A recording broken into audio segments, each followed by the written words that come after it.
Alofa Samoa, APAAU o le talalelei mo oi. A matanga o le asufou, I te tau on tātou whafo I le atua lona vi inga, malona alofa muti vali.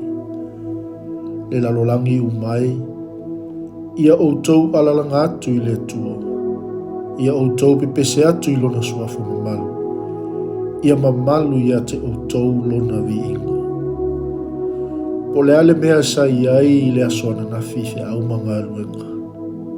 Pesa lelei, pesa whale tonu, pena fia, pe whanua noa, pena maua, pele I maua fo I le mea sa I manao iai, pena e manu malo, pena e whaia ina foi, ia e mana tua lea o onga tā ua tātou te maua mai a Samason.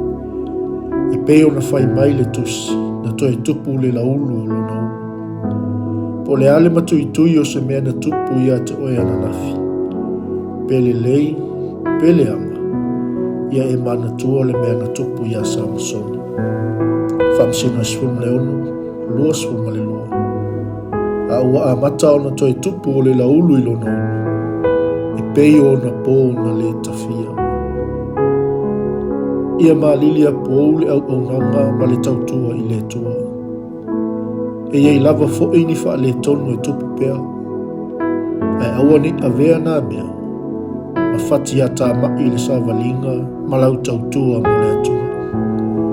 Wha malosi, loto tele, ono sai, savali pe I luma, e toi oso fo I le la. Manuia le nei aso. Ia vi ia lava le li I le anganga wha malosi I le whianga iei pea ma le au nanga I le malo. Kampani, wha la potopotonga, ainga, ai maise le ekalisia. Whaftai o valo mātou tua, I le fo ia so fōu a mātalia I whia mga aluenga. Whisoasoani mailo mana, mai o mātou malolosi.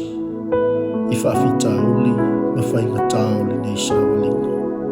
Manuia whaiva, ma lawa singa o le nei aso.